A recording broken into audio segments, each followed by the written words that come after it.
A very good evening, ladies and gentlemen, and welcome to this 18th edition of the Together for Education webinar brought to you by Notebook.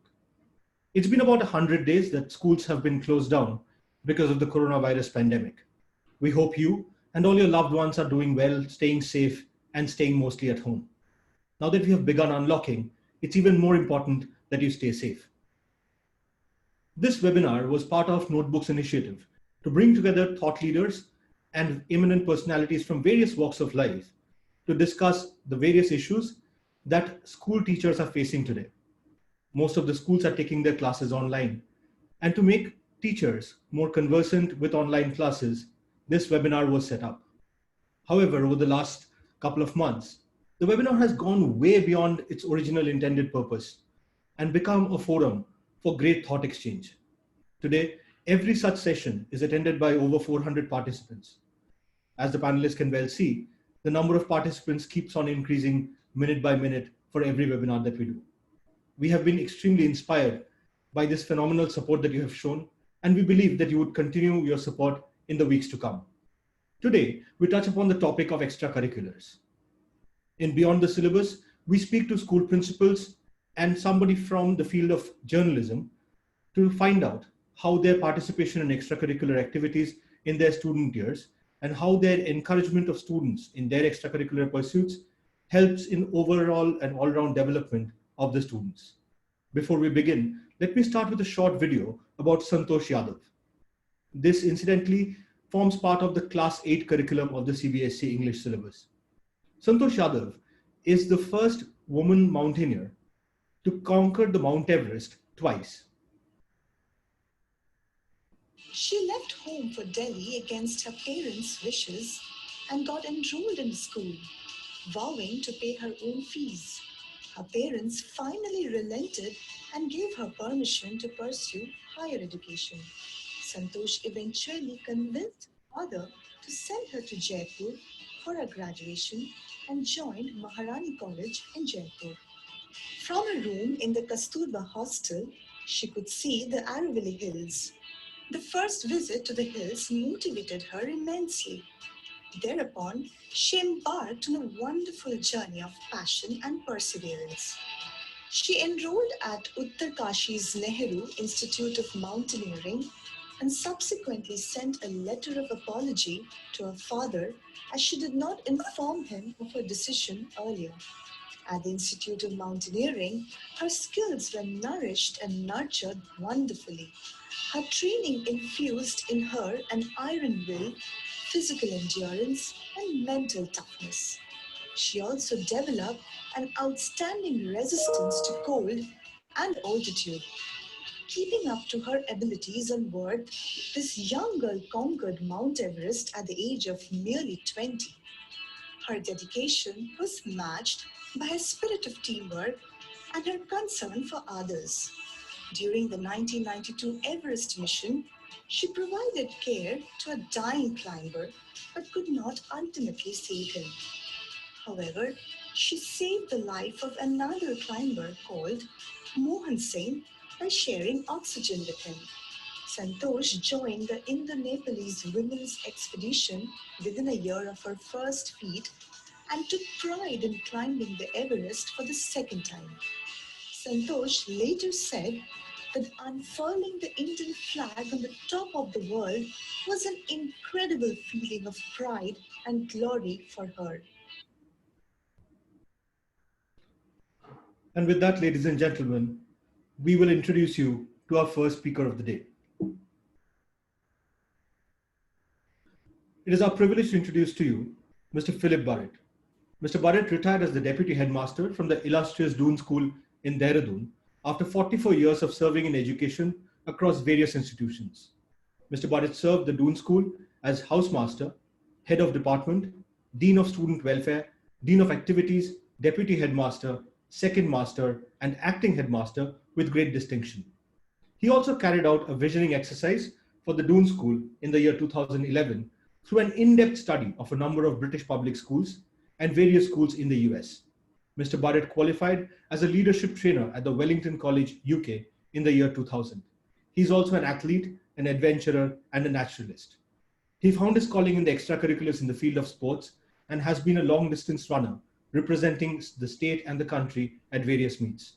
It is indeed our privilege to present to you Mr. Philip Burrett. Sir, over to you. Thank you very much, Shubhayu. I hope I am audible, Shubhayu. Yes, sir, loud and clear.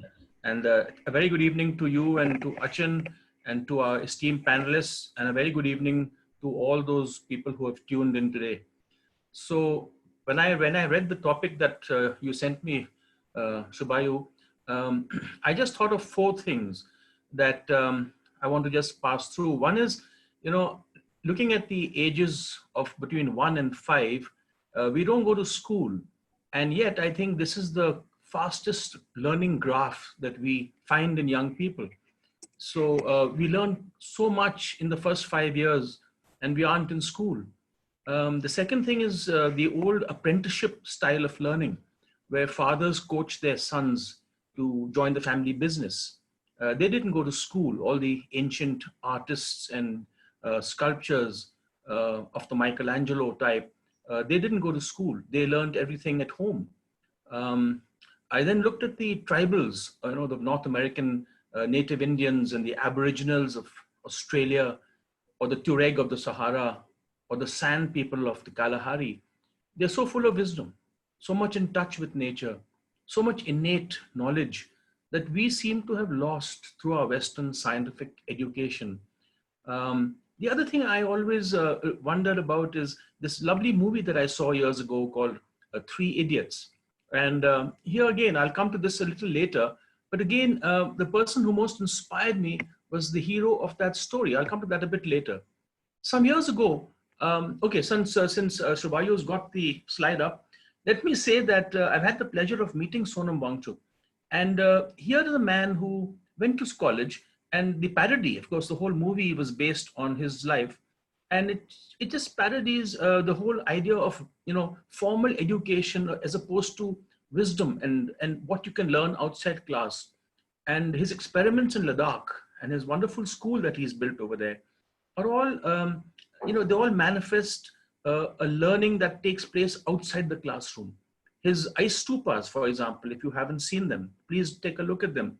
He's actually harnessed the spring water in autumn, and so that they have these huge giant stupas which melt gradually into the summer months and provide water to a very arid part of India. He puts physics to practical use. It's not bookish knowledge. It is something that you learn, and that you learn from nature and outside classrooms. Some weeks ago, Notebook hosted a webinar on holistic education, which discussed the advantages of that students being exposed to a program that covers a number of activities and that teaches much more than just your subject knowledge in order to pass an exam, in order to get to college. Yes, there are many schools that simply do this, just help students pass exams and get to college. And I feel so sad because these very same students have to then join tennis clubs and computer classes and attend adventure weekends or dance classes or drama classes.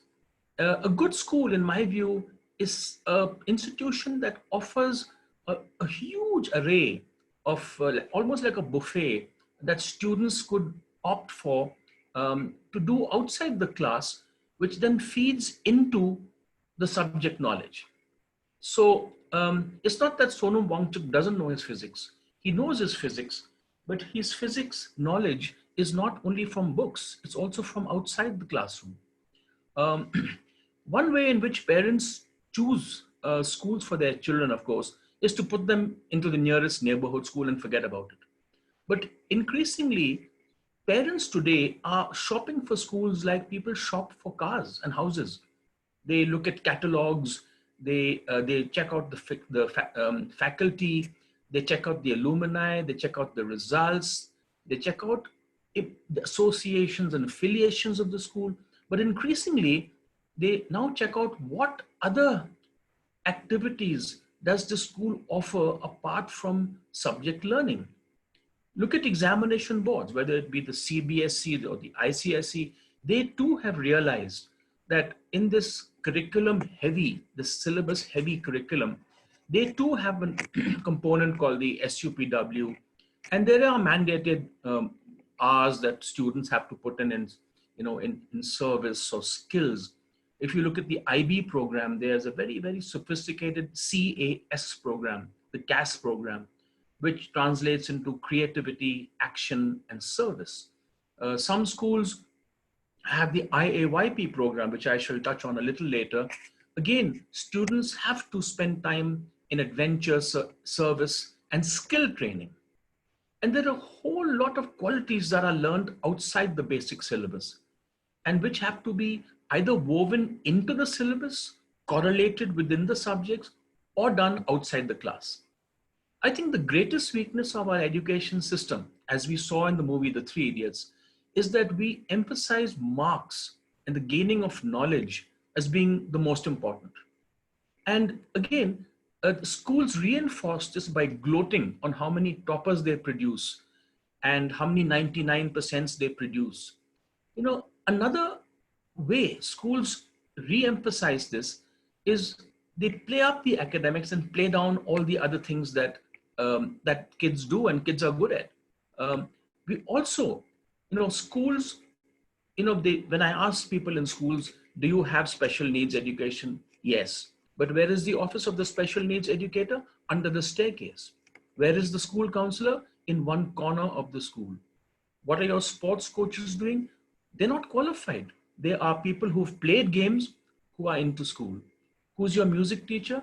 He's a good musician who plays in the local band, but he's not a qualified teacher. So schools have to put their money where their mouths are. And this brings me to the person who I think I most admire in the field of out of the syllabus education. And that is the German educationist Kurt Hahn. Now, Kurt Hahn grew up in Germany, and he was very anti the Nazi movement. And to escape Hitler, he ran away to Scotland and founded a school called Gordonstoun in Scotland. And his school inculcated in the students a sense of wonder, experimentation, and also service. And from that movement of his started the United World Colleges. We in India have one outside Pune called the Mahendra United World College. But I think every continent, it has been represented and this movement, of course, led to what is called the Outward Bound movement that Kurt Hahn founded, which later moved into the Duke of Edinburgh Scholarship. And in India, the Duke of Edinburgh Scholarship has now become is Indianized into the IAYP, which means the International Award for Young People.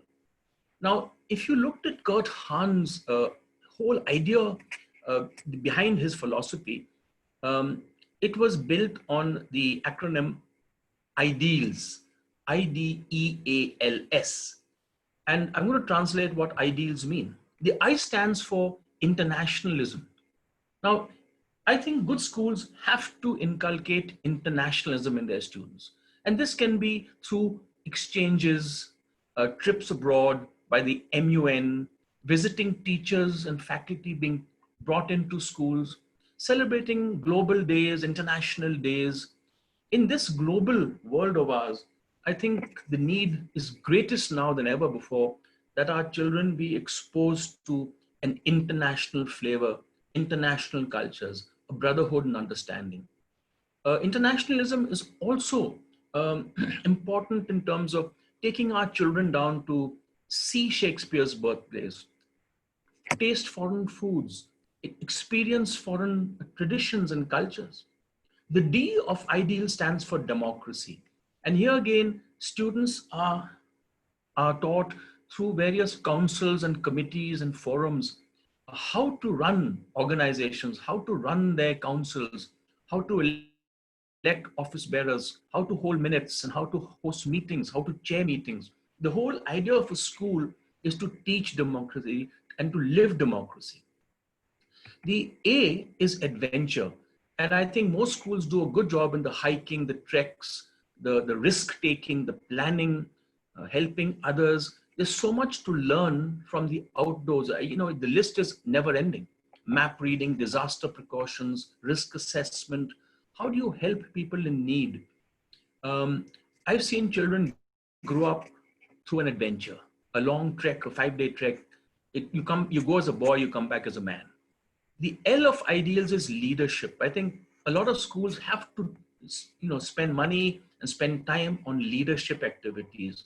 The leadership activities could be sport, all sorts of team games where we work as a team, we share, we die to our own egos, we learn to live with loss. Today, employers are looking for candidates who can work as a team. And if you haven't played on a team, you can't work in a team. Shubhayu just put up a photograph of a boat. Now, Kurt Hahn believed that adventure is not just lip service or tokenism. When you do adventure, when you do service, it's got to be real service. Now, in the war, the Second World War was on, and a lot of British soldiers were cast, were on the high seas, marooned on boats that were being torpedoed by Hitler's submarines. And so the boys of Gordonston School actually did real rescue. They were not doing tokenism. They actually took boats out from sea and rescued British soldiers who were in trouble after the German boats had blown them out of reckoning. So this is real service. And I worked in a school where we had a teacher from Gordonston. And Gordonston, of course, as I said, was Kurt Hahn School. This teacher introduced to us the whole idea of ambulance service. So we had all teachers who had a driving license had to register, and we had teams of boys, and we loaned out our ambulances for the service of the community in town, in Dehradun, where I live. So the siren would go off, and if ever there was an emergency, a teacher on duty with 6 boys rushed, and we would actually rescue people and take them to hospital. We had a similar firefighting service. So there was no lip service, there was actual service being done. Then schools have to inculcate the sense of skills and hobbies. And I think schools do this very well down the line. Music, art, drama, public speaking, debates. I think it's important that we teach our children these skills. I think another way in which leadership comes to the fore is through clubs and societies. And I think I would advise all school leaders to start as many clubs and societies, whether it be classical movies or movie appreciation or video clubs or photography clubs. Just add to the list that you already have.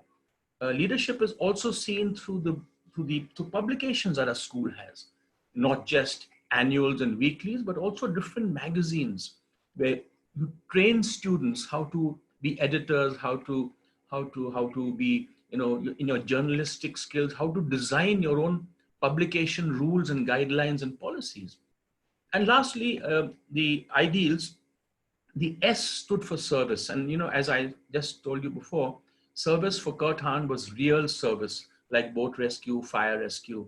And in the schools I work for, service was a very important component.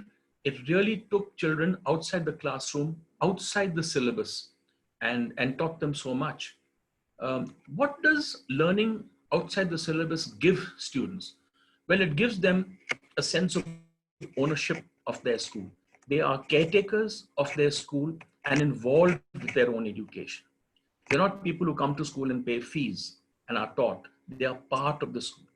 The second is you supplement classroom learning by out-of-class learning through club societies, adventure, mountaineering, etc. The third is by doing these activities, the students discover themselves. And many of them discover their future professions. Photography, acting, drama becomes the professions of students. The last is children who are not good at academics or book learning have something else to excel in and show themselves, they show their skills. Also, it gives teachers who are in charge of these clubs and extracurricular activities the chance of showing their own skills. You may have a teacher who's good at music or sport. It just gives these teachers a platform where they can connect with the children around this activity. So a teacher who's good at drama has his own drama group around him. That's where a teacher connects with students outside the classroom. I'll end by saying that online digital learning that has come to our rescue over the last 3.5 months, and Notebook has done its fair share of helping students in need. Um, Digital learning has helped students by providing that knowledge base. Today students can hook on to digital platforms and they learn. But what about the other learning? What about character building, honesty, fair play? What about the learning of conflict resolutions, leadership, democracy, problem solving, negotiations, persuasions? How do you establish relationships that last a lifetime? How do you help people in need? How do you show loyalty without being a part of a school house? This is where the traditional schools have always had a slight edge. And it's up to us teachers and digital learning platforms like Notebook and so many others to figure out a way of how we can reach these children and give them these useful learning skills that are beyond the syllabus. Thank you very much. Over to you, Shubhai. Thank you so much, sir. As in any relay race, it helps when the first runner beats everything else by a lap. And thank you for giving us that head start. Sets the perfect stage for today's discussion. With that, ladies and gentlemen, it is time to introduce to you our next speaker. Our next speaker is Achin Bhattacharya. Achin is the founder and CEO of Notebook. A chartered accountant by training, Achin was a director at Deloitte prior to starting Notebook. Achin has worked in India and abroad in various senior capacities in GE, PwC, KPMG, and Deloitte. Achin is an avid reader and a passionate traveler with a keen interest in economics, history, literature, and philosophy. He is a regular speaker at various forums and chambers of commerce and also contributes articles to numerous publications regularly. He is also on the board of some of the most renowned corporates and contributes significantly to brand strategies. Achin, over to you. Yeah. Shubha, am I audible? Loud and clear. Good evening, everyone. I again welcome all of you to today's session on a very relevant topic. In today's changing world, every new dawn comes with its own bag of surprises. So we are teaching our students for jobs, majority of which do not even exist today. Thus, grooming well-rounded individuals who are not only academically sound, but also have a broader worldview with great social skills is very important for succeeding in years to come. With this backdrop, we are indeed looking forward to an exciting session. But before proceeding to share my perspective on this, let me extend a very special welcome to all our esteemed panelists who are here to share their experience and real-life case studies on this wonderful topic. Now, I'll come to a very interesting debate. It's a never-ending one. Generalists versus specialists. While many of us feel that specialization is the need of the hour, as competition and benchmarks of professional excellence has gone up in every domain, which I don't disagree either. But the truth is, the success in any profession also depends on your ability to strike positive, engaging conversations so as to be able to put your thoughts across to the other person. Now, in our professional spheres also, we don't deal with robots, and that is why we can never ever ignore the likability factor, which plays a very important role in defining a person's growth trajectory. Thus, instead of focusing only on narrow domain with a myopic worldview, it is important to be able to have a working knowledge of different verticals, along with a quick, keen, and observant mind and flexible approach towards learning and, more importantly, unlearning. Now, again, any CXO level position or senior level, bureaucracy or politics or entrepreneurships needs generalists who can appreciate and think from the perspective of diverse stakeholders present in the decision making table. When people from different schools of thought disagree on a particular issue and the proposed approach of dealing with it, a generalist with working knowledge of all these verticals and sound common sense and popularity amongst all his colleagues is needed to take the team together. Now, moving forward, the role of schools and teachers. See, I believe school and teachers have a huge role in the way a student's thought process is developed in the formative years. In initial years, it is equally important to focus on conceptual clarity and on developing a child's keen interest on various subjects and topics. Now, the pressure of completing the syllabus and being able to do well in exams at times doesn't leave much room for falling in love with different subjects, especially the senior classes, the board years. Thus, it is especially important, very important, that the esteemed educators utilize the first available opportunity to try and facilitate this student, subject lifelong bonding in the initial years. Thus, once you really love something, then your passion for excellence will naturally increase manifold, as you no longer study it just for the purpose of scoring well, but more so because you enjoy reading it. Now, honestly speaking, I believe seeing is believing. It is the role of parents and teachers to ensure that students are given optimum exposure that may be viable in a given situation. A visit to the planetarium can increase interest in space that a normal lecture can seldom do. Likewise, a day at the local museum can actually make many of the characters in a student's history text come alive. Thus, school excursions, student exchange programs, or travel to unknown destinations, reading good books about people, places, and eras gone by, leave an indelible impression on the young mind and really helps in broadening the horizon. Again, I believe every child is God's unique gift and comes with his or her own share of talents or USP. Thus, it is for adults, teachers, and parents to help him know himself better so as to identify the talent and nurture it to perfection.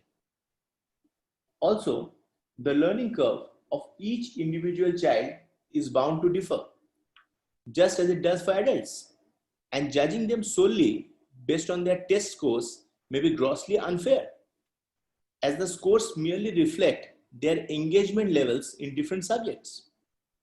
Now, the curriculum has been set keeping in mind the average learning needs, the trends, patterns of students in a particular age group. And although a majority portion of them may adhere to the trend and fit into the standard mold, there will always be a certain section of students who will be statistical outliers. Now, these students may be either disengaged, resulting in poor interest in a particular subject or topic, and eventual poor performance in assessment, or above average engagement levels, which may lead to great test scores, but at times disillusionment at having to adjust to the pace of his peers, who may not be as passionate about the subject as him. Again, let me share a small story. Few years back, one of my old friends got a great job, and it was with one of the biggest Japanese automakers. And the position not only gave him good compensation, but a virtual open ticket to go around the world as someone heading customer feedback and how their inputs from across the globe should reach the ears of the R&D bosses at the company's headquarters in Japan. When I met him a few years back, while both of us were traveling, so I met him during transit and we were heading to different destinations, and I asked him as to how and why he was selected. He named his college buddy, Nazumi-san. On probing further, what I understood was that his friendship with Nazumi, a Japanese gentleman, over the years had exposed him sufficiently to Japanese culture. Thus, when he came across as someone who was very much ready to fit into the work culture with a wide range of conversation starters in his backpack, ranging from a wild ship chase by Japanese legendary author Haruki Murakami to discussions about the movie Rashomon by Japanese maestro director Akira Kurosawa, he was a natural hire. Now, the father of the nation, Mahatma Gandhi, believed that education is a process of training the head, hand, and heart. When we say head, learning to know, hand, learning to do things for a livelihood, and heart, learning to be. This would be the kind of education that informs the mind, imparts practical life skills, opens the mind to independent and creative thought, puts the student in touch with their emotions and motivations, and teaches them how to be empathetically human. I think most important. Thus, the goal of such an education would be to shape a good human being and a responsible member of the civil society who can handle the challenges of life in healthy and responsible ways. Now, every human being goes about his or her life trying to figure out, who am I? What is my purpose? Right from the early years in school, we must be able to support and augment the journey of discovery so that children develop a keen sense of self-esteem and self-respect. Regular mentoring and professional counseling can help children understand their feelings, motivations, and fears. This clarity about self will be the much needed basis for building confidence that will lifelong stay with the child. Next is understanding people around us. The classroom experience needs to evolve from students competing for grades to students working together on assignments and projects so they can learn to form friendships and deal with complex social interactions. Now, interpersonal skills develop in children when they learn about the feelings of others. These are lifetime learnings. Next, again, very important is learning the unknown. We live in changing times when everything around us is being redefined each day. How will our children react when they face the new ideologies, technologies, and opinions? The advantages of all our inventions are diverse, but so are the possible risks. A greater urge for success also implies a greater risk of failure. Again, very important is, how do we respond to the unknown? The most significant measure of a human being is how he or she responds to things that are unknown. How does one face the uncertainties while being true to ourselves and our values? No textbook can teach that. We have all heard about 3 R's of education: reading, writing, and arithmetic. With holistic education, we would be able to further enhance it with a few more R's: relationships, resilience, responsibility, and respect for life. When we educate a child, we can rest assured that we have molded a human being who has the knowledge, life skills, and strength of mind and character to face any challenge. Again, I think the objective of education cannot be mere book learning. The students need a more holistic approach to learning that focuses on developing all important aspects of a human being and not just academic prowess. Thus, rote learning can only help us to score in our academic life, which will not help much in the outside world, where we are expected to apply our knowledge and not merely state facts that we have memorized. Again, coming to the true purpose of education, one of the epiphanies that one has as an adult is that being a good student in the school has nothing to do with success or happiness in life. And we all know that. There's no direct correlation. Very often in later stages of life, people feel that their education has not prepared them for many challenges that life threw at them, or for difficult emotional or social experiences. I remember a very nice quote by Liberty Hyde Bailey, an American horticulturist and botanist. Incidentally, he was also considered the father of rural sociology and rural journalism. He said, "The true purpose of education is to teach a man to carry himself triumphant to the sunset." I really appreciate all of you for hearing me patiently. I now look forward to the views of the eminent panelists on the topic. We'll be happy to take any questions during the question and answer session. Over to you, Shubhai. Thank you so much, Achin. Thank you for sharing those wonderful thoughts with us. Goes a long way in setting the stage before we turn to our panelists today, who are experienced educators and somebody who has taken his school day passion into a career. It is now my privilege to introduce to you your first panelist for the day. Ms. Divya Dwivedi is the principal of the Union World School in Dehradun. Brought up in a sleepy town, Jhansi, her independent school background is that of a teacher in English and political science.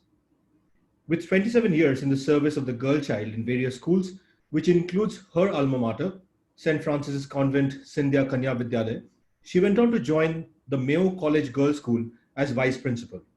She's currently heading the Unison World School, an all-girls boarding school at Dehradun. A die-hard optimist, her belief is that happiness and learning lead to success. Ma'am, over to you.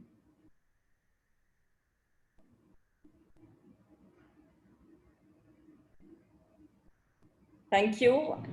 Good evening, everyone. Mr. Thomas, Ms. Thomas, Mr. Barrett, Mr. Bhattacharya, Mr. Sengupta, and Mr. Datta, and all the viewers. I deem it as an esteemed honor and privilege to be picked amongst the who's who of education. At the outset, let me thank the organizers of Notebook for their effort in enhancing learning. Much has been said about learning as being a timeless and ageless process, which it is. Learning commences from the cradle and continues till the coffin, it is said. I'd go a step further and call it that it begins from the womb and it ends only in the grave. Being age-specific and contemporary, learning is of varied forms and tastes. Distance learning, participative, willing, unwilling, subconscious, active learning, passive learning, so on.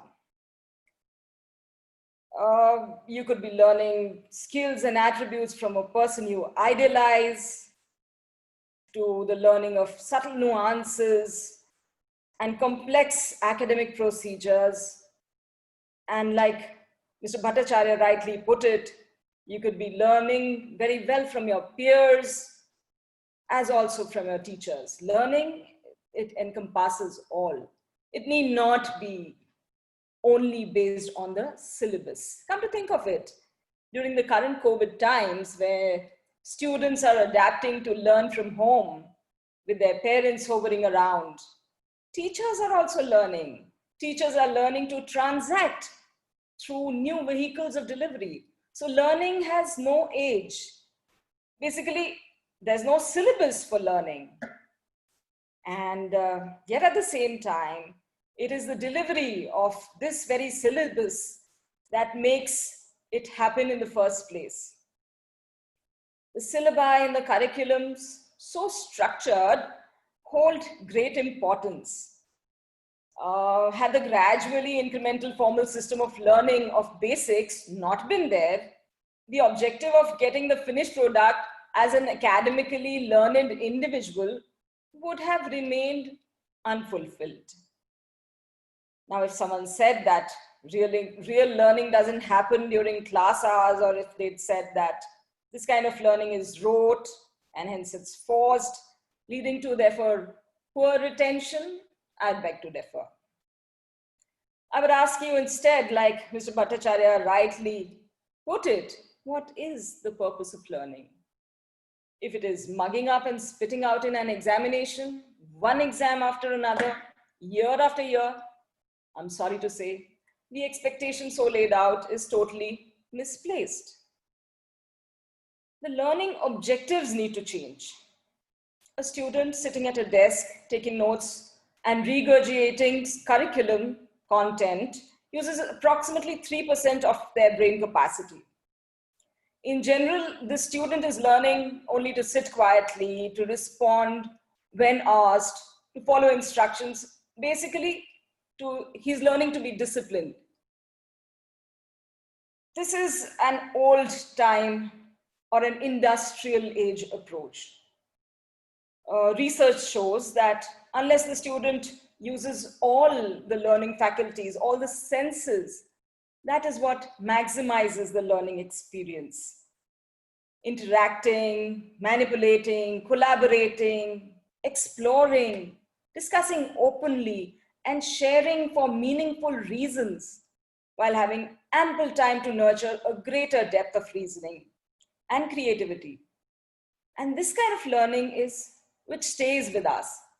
This is what develops roots.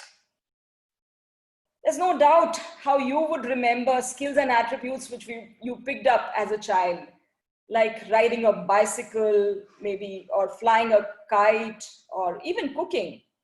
Who forgets this ever?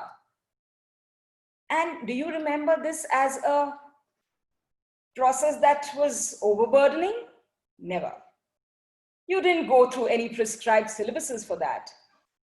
But is that enough for learning? It is that sense of accomplishment and that sense of, yes, I can, which would lead to learning. Happiness, therefore, leads to learning. Academic learning at different levels is encapsulated with age-appropriate curricula, and each of it has its own importance. I'm not negating that. These are the bedrock of learning. I would say that the requirement here is to go beyond the syllabus to make this learning more practical and reasonable. Let's say if I knew why I was learning trigonometry or calculus, it would perhaps make better sense to me. What needs to be addressed here is that we need to bring about changes in the learning environment, especially in the context of the Indian school system. The basic role of the teacher or a formal educator will remain that as of a content driver, but it is much more than that. An educator is a provider of a motivational challenge. They have to nurture and provide the necessary criteria, like Mr. Bharat put it, in planning timelines, managing resources, and to support and accommodate the student's success. This is to help the child realize her true potential, to keep her inspired and motivated. I'm not saying it's not being done. There are many who are already doing it, and kudos to those teachers who provide project-based simulation, game-based learning opportunities, the Maker, the STEM, and the STEAM system. These are significant, engaging activities and initiatives that provide the best kind of classroom learning and education system. These are fantastic opportunities in providing instruction. They provide a model of inquiry, teamwork, and a sound skill development. This pandemic has increased the challenges of a teacher many folds in terms of the distance that has stepped between the teacher and the taught. However, I'm sanguine that the teacher will never give up on her task. For when a student learns in a non-threatening, non-judgmental environment, she flourishes. She discovers her true self. And that's when the learner would approach learning by choice. She will have an open mind towards learning. there'll be a willingness, and success is bound to follow her footsteps. The taste of accomplishment will lead her to further learning, and the process will reel into an uninhibited spiral, leading to higher aspirations and higher goals, and thus higher achievements. I have a video for parents. For parents, on the other hand, play a key role on the child's learning and development. Many a times, unintentionally, parental remarks gravely impact the child's tender mind. Parents, my dear parents, parenting is serious business, and therefore, parents need to be ever so mindful. We first ought to know our child, especially in these pandemic times when we're all cooped up. I have this video. I'll request Abhishek to please play the video. Sure. Did you send it to us? Yeah, so it would be somewhere on the slide towards the end. So there's this child who's making a lot of mischief and has got hurt, and the parents thereafter engages the child. And parental involvement makes a lot of difference. Sorry, ma'am, I can't find the slide at this point. I apologize for that. If you go to slide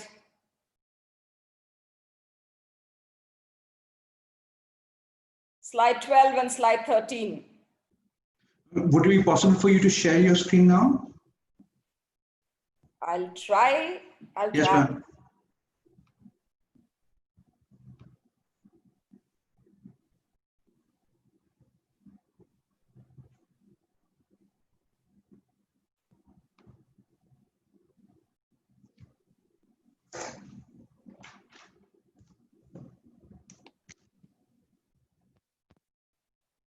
And there's a screen button on the bottom you would see, which says share. Yeah, it does. So it's not playing on your machine. I send it, therefore I send it. Yeah, that's okay. So that's besides the point. So here it shows about a child, a 4-year-old, who's talking about capillary action. He's hurt, and despite of it, he learns a new concept with the help of the parent.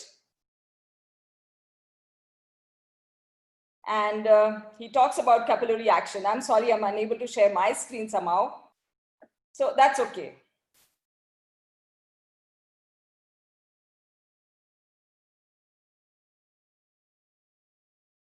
So that's what then I was saying, when the parents get involved in the learning of the child gets confident.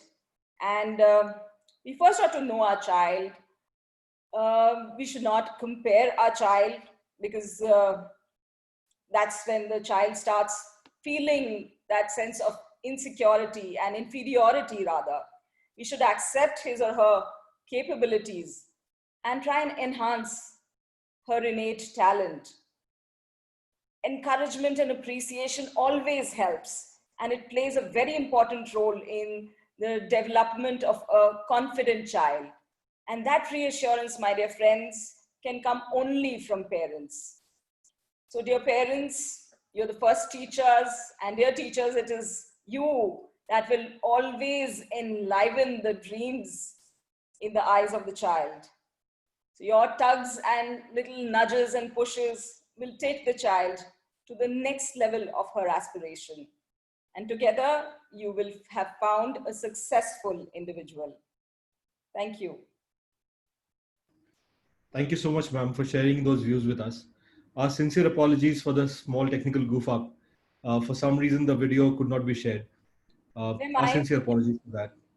And thank you so much for bringing out the need for the curricular and the extracurricular to coexist so beautifully. As we have listened to other speakers so far, and I'm sure we'll hear from the other speakers as well, the culmination of anybody's educational years would always be a sum total of what they did in class as well as outside. Thank you for sharing that so wonderfully. Thank you. With that, ladies and gentlemen, we will now introduce our next speaker. It is our pleasure and privilege to introduce to you Ms. Shirley Ann Thomas. Ms. Thomas is the principal of the Believers Church Residential School in Tiruvalla, an MPhil with educational psychology from Bharatiya University with over 24 years of teaching and the last 22 years as principal. Her school was surveyed as the #1 school in Kerala and the #20 in India by a survey conducted by Education Today. She is the recipient of the Lifetime Achievement Award of the Nehru Group. She is a CBSE resource person for capacity building programs, a trainer for a number of workshops of principals, teachers, and students, the center superintendent of CBSE Examination Center, the head examiner for biology in Class 10 and Class 12 boards evaluation, and a member of the CBSE Inspection Wing. It is indeed a privilege to have Ms. Thomas with us today. Ms. Thomas, over to you. In case you want to share your screen, could we quickly do a check before you start? Yes, I think. Can I share it from my hand, please? Sure, ma'am. If you could please use that green button, share screen at the bottom. Yes, I think I can do that. Am I audible, Mr. Abhishek? Yes, ma'am. Loud and clear. Well, good evening, everybody. Good evening to the panelists. In fact, they have got the run of the extra lap, I guess, because the speaker who speaks last lags a bit. Anyway, good evening to all the participants from the different parts of the world, I presume. We are here just to share a small thought rather than to thrust certain views into people. The world was preparing for a gigantic technological advancement, but little did they know that they were not prepared for a pandemic. Neither did anybody write about it, nor did anybody predict what would happen. But now it's over 100 days since we are in a lockdown situation. But somewhere down the line, people always thought that the student community especially were brainwashed that learning takes place only in a physical school building. To add to that, we teachers also had a feeling we need a physical structure, we need a blackboard, we need those desks, those chairs, those logs, etc. for the actual learning to take place. And what did we do? We minimized the space or the visual structure in which the students could move, simply because we wanted them in our control. It goes without saying, we need a timetable, we need those endless textbooks, we need those curriculum which never finishes, and of course, the yardsticks, the questions at the back of each lesson. And in the end, there is only a binary fraction. The child has passed or failed. In fact, it is this pandemic which has revolutionized this education system. Can you just go to the next slide? Am I audible, please? Yes, ma'am. We can hear you loud and clear. We can see your screen as well. If you change the slide at your end, it will change at our end as well. Okay, we change only from the slide now. Of course, now what is the real problem? The course has not changed as much as the world has. Let's take, for example, we tell our children, you memorize all the facts and figures. But the open question is, why should the child know when somebody invented this or that? It's more than enough he knows what instigated that discovery and what was the motivating factor behind that. The system is such that our brains are atrophied by the rote learning. We have to know the X and the Y to be declared pass. But none of us know that this brain is like like an electric muscle which needs to be stretched in order to grow. We teach content and not concept. The moment we tell our teachers, you have to do this or that, they say portion finishing. So this portion finishing has always been the big hurdle which has pinned the creativity of our children. Now the question is, why should we know content to this extent? When I say we have the Google Bhagwan at the tip of our fingers, we don't have to accumulate all this knowledge to live on this earth. But let's teach our children to be good human beings, and the rest of it will follow automatically. Now, where does this education happen and how does it happen? Education happens when the child is a natural learner. The child has to explore, respond, invent, and observe. Then only whatever he learns makes meaning to him. Now, where does he have to learn? About 1.5 billion children around the world are locked behind the doors due to the pandemic.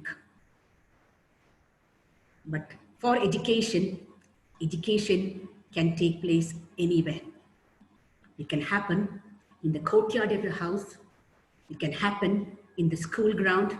It can happen in the local environment. And it can even happen in places which are further away. On my screen, you can see a little boy who's peeping into a tunnel kind of thing.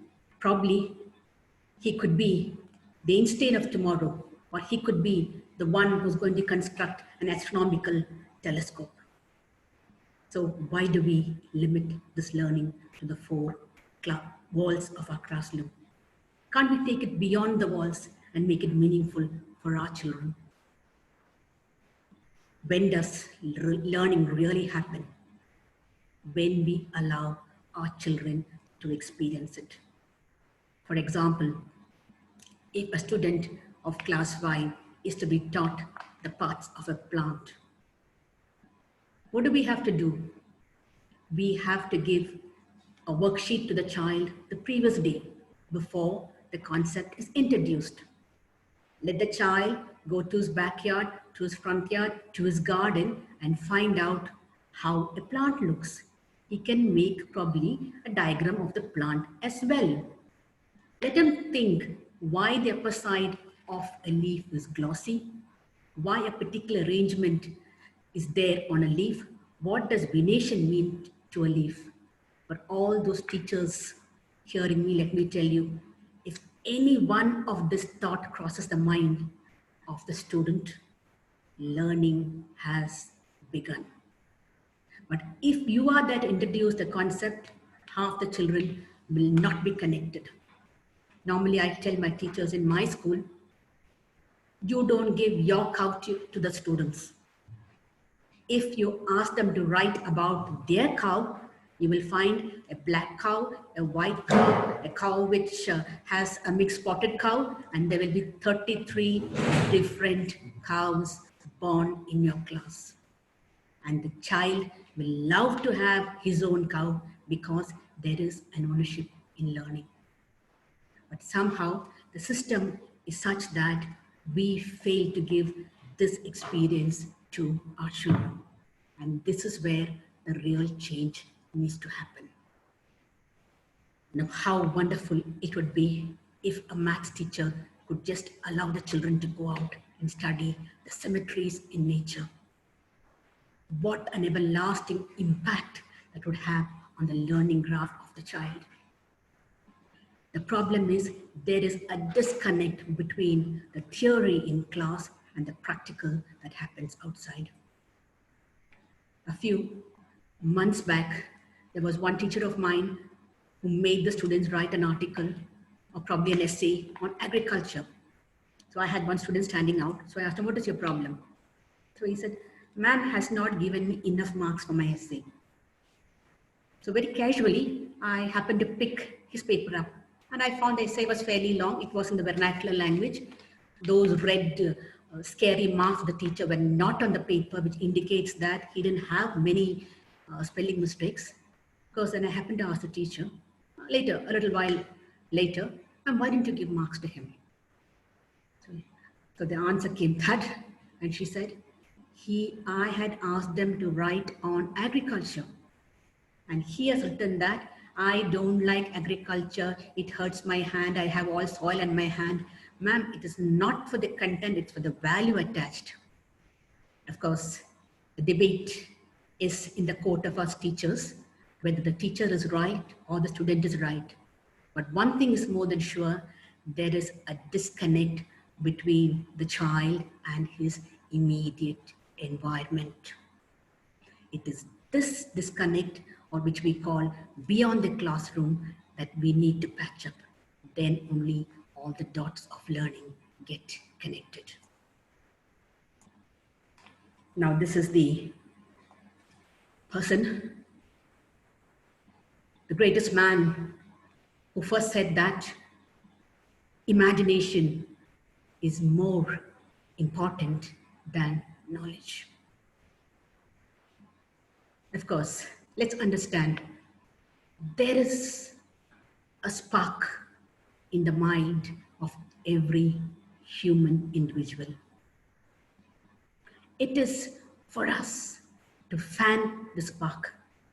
Then this will bloom and blow into a beautiful garden. This is what the creativity states. Why do we shut the doors on our children and kill the creativity in their lives? To the teachers I ask, how many instances have we killed? How many leaders have we killed? How many innovators have we killed? Simply because we have confined them to the walls of our class. There were times when teachers grabbed the neck of the children and pushed them into the classroom, and they were there for 7 long years on pretext that learning should happen and education is going to take place. But there would be no research on earth which has proved that real education has happened in those classes. Of course, we are no different from that now. But looking back, there were times on the Indian soil when the Guru was sitting under the tree and teaching his devotees. Of course, they got enough education to suit those times. Where in the process was it lost? And ultimately what happened is the learning graph began to flatten rather than rising up. And this is the real need of today. Now we know a lot of teachers are facing a lot of problems. We have no other choice but to rise up to the challenges. Everything about our life has changed. The way we socialize, the way we move around, more than anything else, the way we teach and the way our students learn. So today, our teachers are passing through a greater pandemic when they have to rise up to the challenges. The teacher is the same, but the tools are different. Now, how do we rise to those challenges? Unlike the earlier days, we have to know that even the pedagogy and our lesson plans have had a drastic change. There were times when teachers wrote those 4-column lesson plans which said students' responses. All through the years of my teaching career, I've asked myself, how will a teacher know how the student is going to respond? Unless and until he or she presents the matter to the student. But for some reason or the other, this has been happening all along. But now, in this period of crisis, our virtual pedagogy needs to change. The words that keeping the child no longer holds good. Keeping the child engaged is not in the dictionary of the teacher, neither is that the learning objective, rather than it is keeping the child motivated. Now, how do we do this? How can we keep the child motivated? This has been a Herculean task in our face-to-face class itself.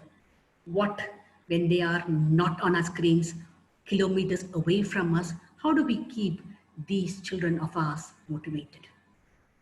Our classes should be the platform for active learning grounds.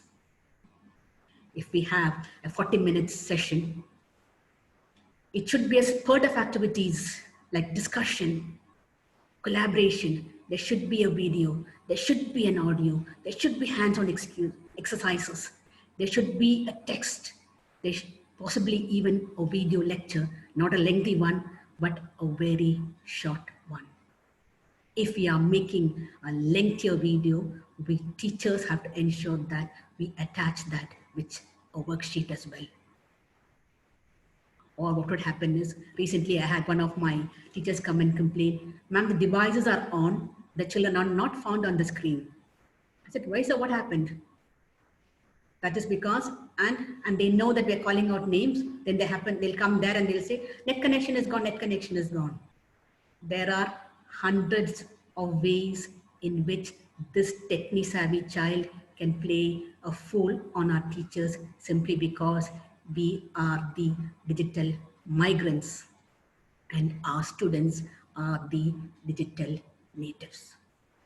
So the one and the only way to cater to this is to keep your children engaged. Every 5 minutes, 10 minutes, give them an activity, make them use the chat boxes, let them come back to you. You start off with stories, you give offline excuses, ask questions, give pictures, give videos, give quizzes, let there be a buzzer time. But all those listening to me, from my experience of last 2 months, I can tell you for sure, if your class is not an active class, we fail on this digital platform. And learning is not going to make any meaning to any of our students. Of course, that 20% who are high above will take the extra lap because they can do well even in absence of a teacher. But what about the average and the below average? Especially the vulnerable who do not have exposure to all the tools. Sooner or later,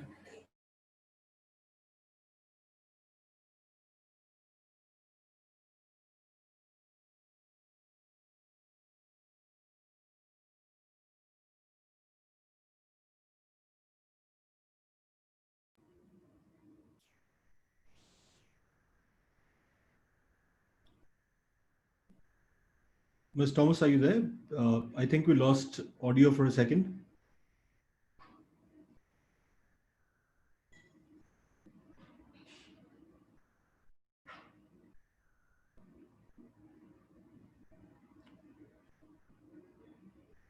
Ladies and gentlemen, there might be a loss of connection at the speaker's end.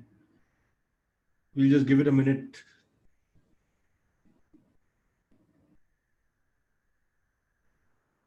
Really unfortunate that we lost our connection back there. We hope that Ms. Thomas joins us back soon. I will take this opportunity to introduce our latest initiative to you. While we have been having these webinars, the Together for Education series of webinars, one of the requests that have come to us from various schools has been, can we do something to engage the students? The webinars over the last few weeks have exemplarily pointed out the requirement for better speaking skills and presentation skills. And we said, what better use of online platform like a webinar to test our students on their speaking skills and help them develop better presentation skills. So we are very proud to announce the new event, Zero Hour, that we will start very, very soon. It will run for a month from the middle of July to the middle of August, culminating in a grand finale on 15th of August, when we plan to discover India's best school debater. We are right now open for enrollments. I'm sure a lot of you schools have already received our emails. If not, over the next couple of days, you will receive an intimation from us on how you can enroll. The first edition only has 64 slots for schools. I would request you to enroll at the earliest. On the 13th of July, we plan to have a lottery during which the schools would be segregated into slots. And then these schools would face off in multiple rounds of debate to help us identify India's best school debate team. It is our pride and privilege to host Zero Hour, and we look forward to your support, just as you have supported Together for Education webinars over the last so many weeks. Unfortunately, Ms. Thomas has not joined back yet. From her frame, it looked like she might have lost power at her end. So we will now move on to our next speaker. So our next speaker is Oyon Sengupta. Oyon is the editor of the Sports Star magazine, which is part of the Hindu group. Oyon was schooled in Kolkata and always remained interested in everything outside the classroom and has always had a huge passion for writing. After graduating from the Presidency College, Kolkata, he studied journalism at the Asian College of Journalism. And after working for a couple of other publications, he now heads up content for the Sports Star, which is India's #1 and the oldest sports magazine. It is indeed our pleasure and privilege to have Oyon with us today. Oyon, if you're there, over to you. Thanks, Shabayo, and everyone else at Notebook for giving me this opportunity to share space with these wonderful educators. Our teachers always hold a special place in our life, and it's lovely to interact with teachers and still learn so much from them. Mr. Barrett, Ms. Divedi, Ms. Thomas, thank you for taking me back to the classroom.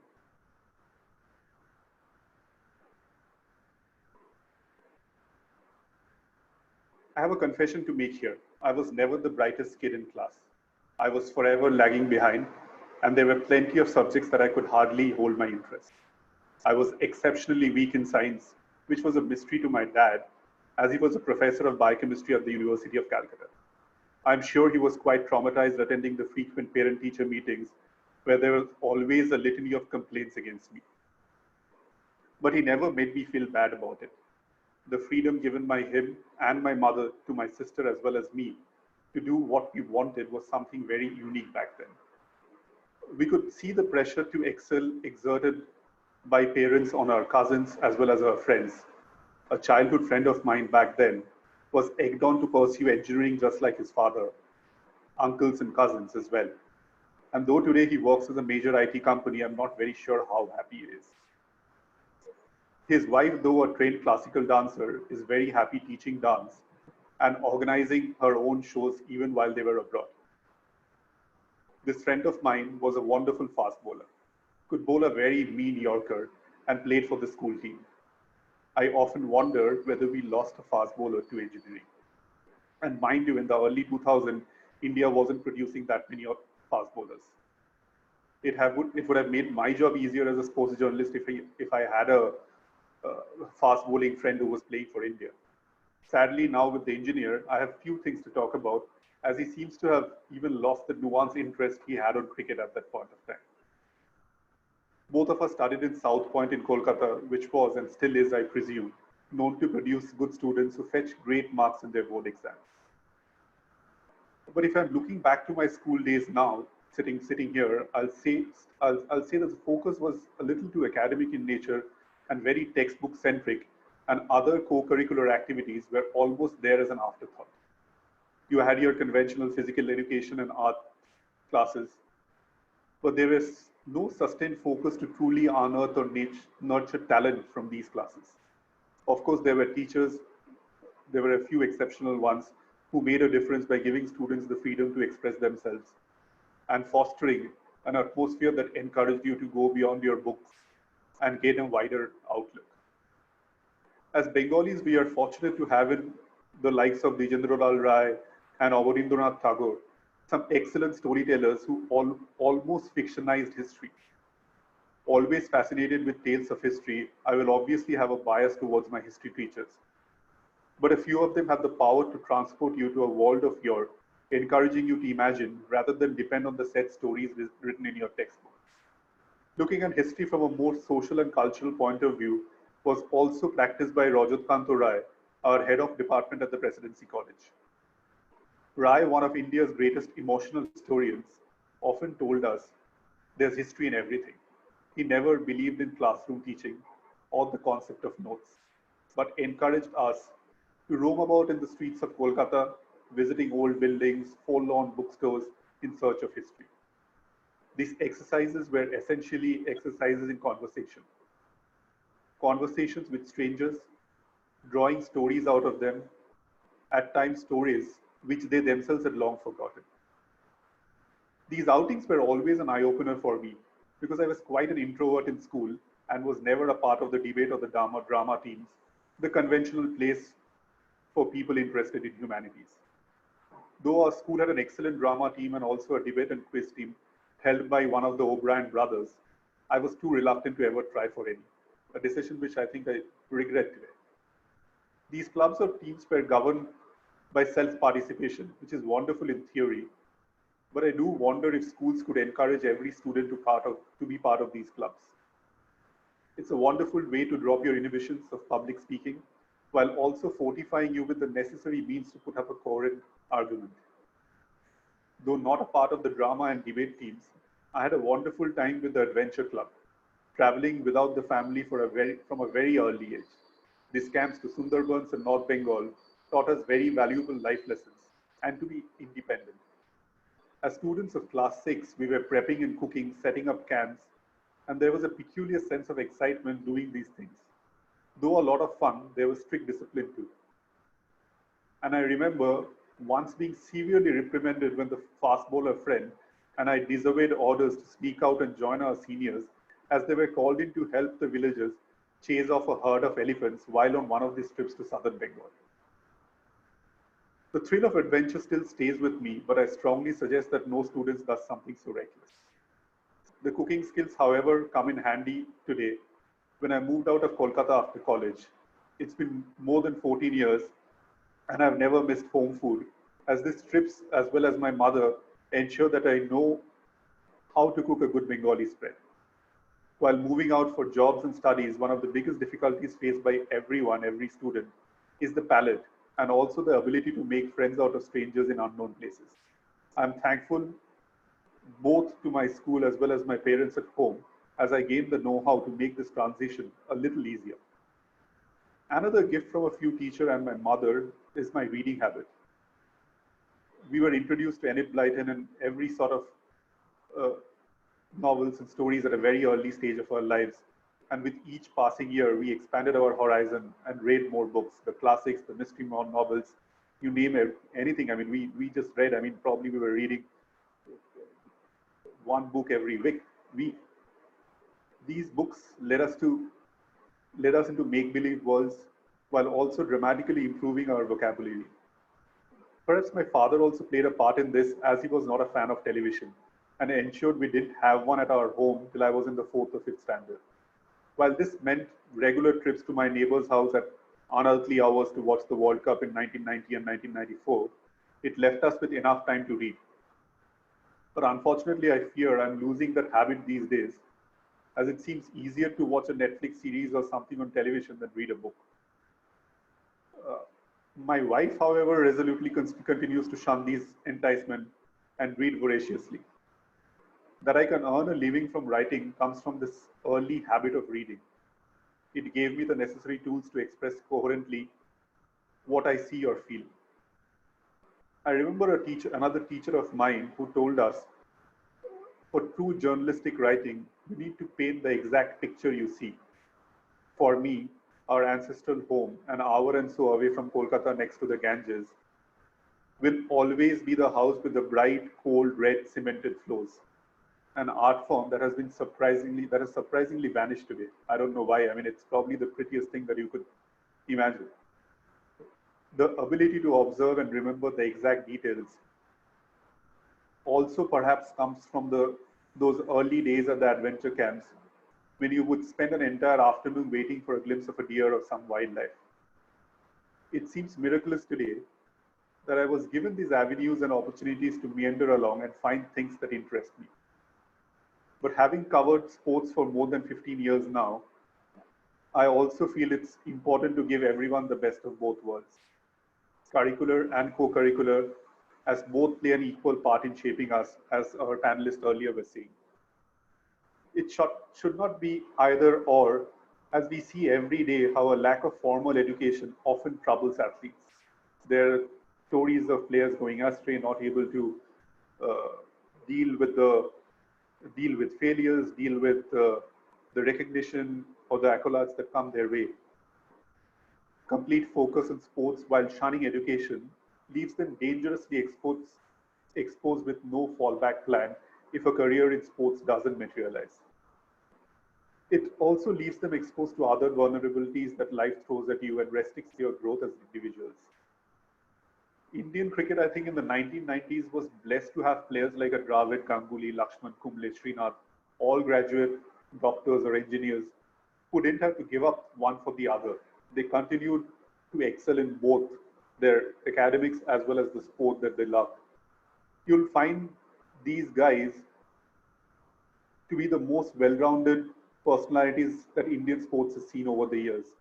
You can converse with them on any topics ranging from politics to economics to wildlife conservation, and they'll hold your attention for the entire evening.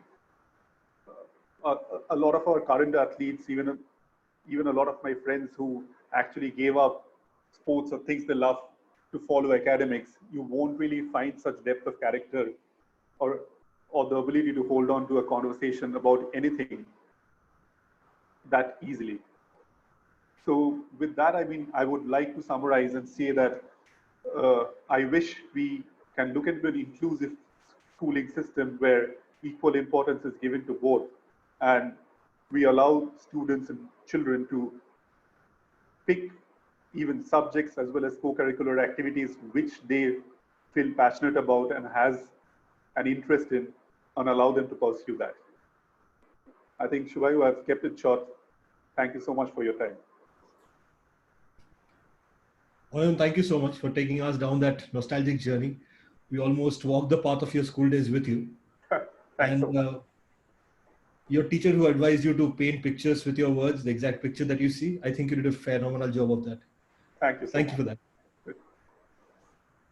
I think Miss Thomas is back. Miss Thomas, if you're there, we're so sorry we lost connectivity with you towards the end of your session. Yes, Subhayu. If you Can would you hear me, like to please? continue. Yes, ma'am, we can hear you. Am I audible? Yes, ma'am, you're audible. My screen visible as well? Not yet, ma'am. No. The screen is Yes. not visible. Yes, the screen is coming. It's fine. If you could continue, please. Okay. I'm really sorry about the disconnect. This is the drawback of the online classroom of what is happening. So we can imagine the pandemonium through which our teachers will have to grow. And now coming back to the point, our classes need to be dynamic rather than static. Let's believe that children of 14, 15, 16 are not going to listen to those long lectures anymore. So we have to bring those multiple modes of teaching. And let me pin it. Let our teachers not be those presenters, but let them be the online tutors. Recently, of course, to make things feel good, I told my teachers, let's have a virtual fest wherein we will ask all our children to come out with recitations and essays and things like that. But like any other thing, the teachers have the apprehensions, and they said, ma'am, if you give essay writing competition, wouldn't they copy? So I said, as long as we tell them, don't copy, they will copy. But give them a chance to explore and writing. They can explore being in writing, and that is where the change is going to happen.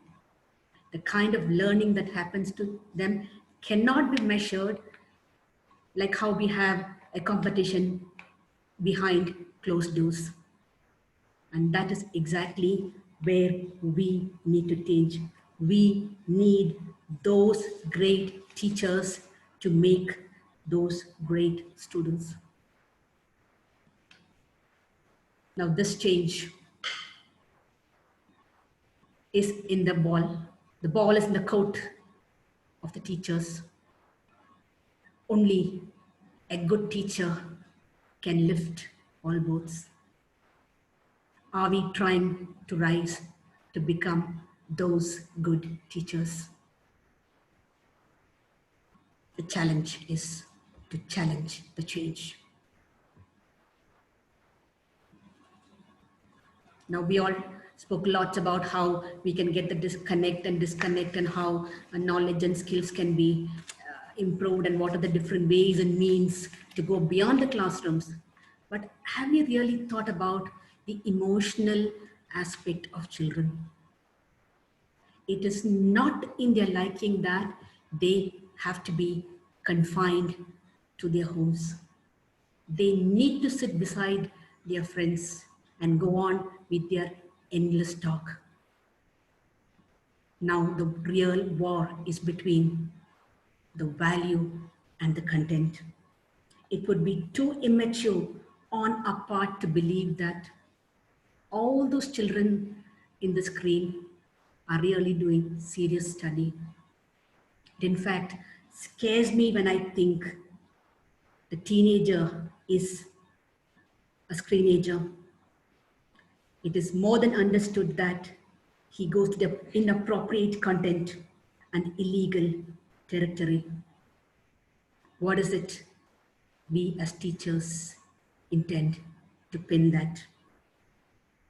The war is between the money and the value. A couple of months back, I had some of my students stand and the conversation was amongst them.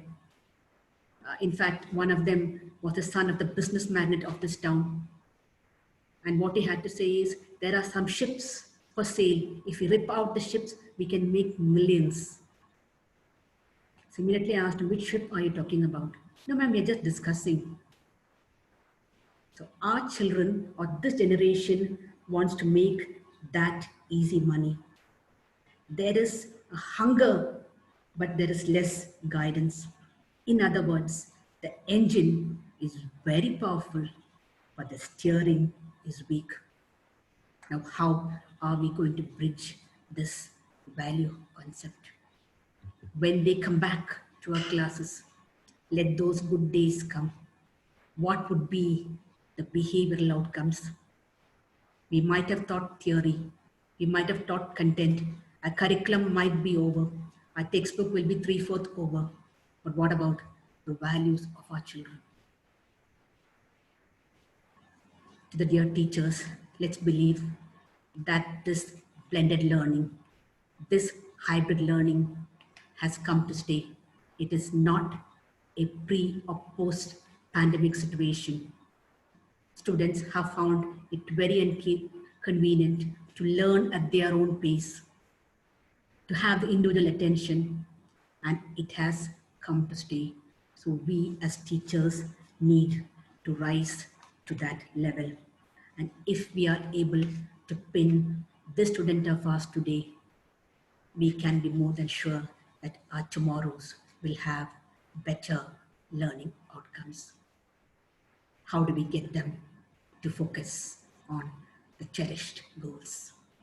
A big question to all my dear teachers listening to me. And thank you. Thank you so much. I should thank Notebook.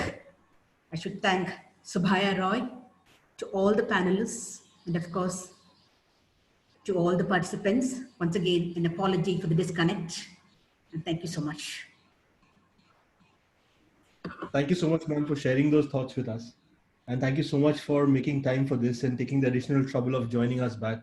It's been a privilege listening to you. I'm sure Abhishek has already spoken to you about Notebook.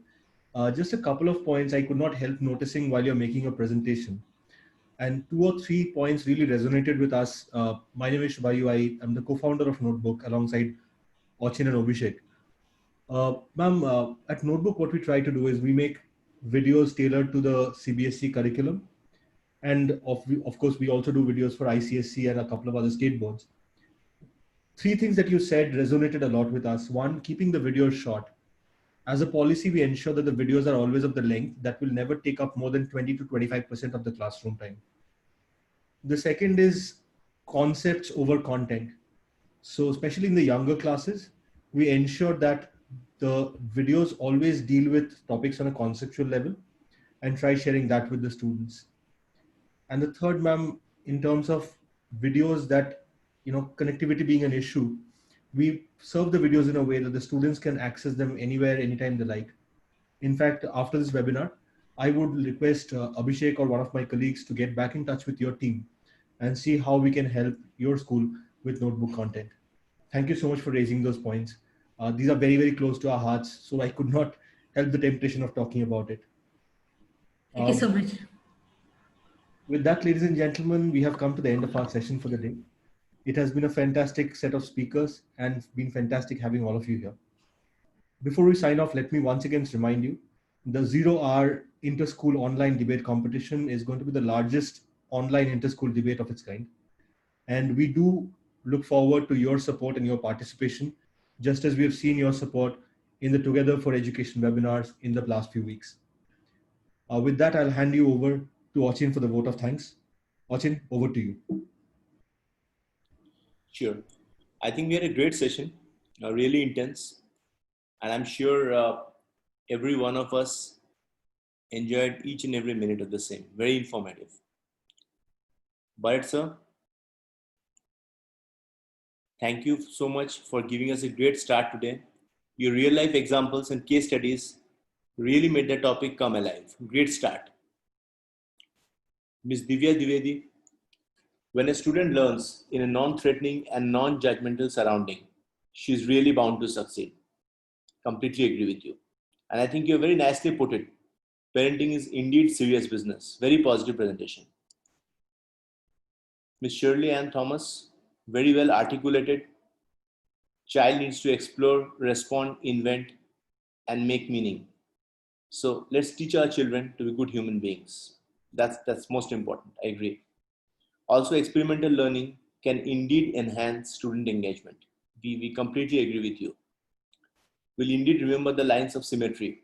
It is exactly how we at Notebook try to handle each topic. Mr. Arun Shengupta, great to hear from you. Very engaging deliberation. Great to know about your perspective on broad domain of education and enjoy every part of it, ranging from cooking to debate to adventure trips and searching for history while looking at old buildings. I'm sure all of us today enjoyed a peek into your life. And I'm also sure with your candid, heartfelt deliberation, it will inspire a lot of our esteemed educators and parents in the audience. With this, I also thank the audience for being with us here today and supporting us in each session. Indeed, we at Notebook acknowledge and are humbled with your love for Together for Education and Notebook. Indeed, this is your platform and your brand. And we are so happy to host all of you and interact and learn from so many of you. We look forward to your presence in our next session on Saturday, 5 p.m. Thank you, take care, and goodbye.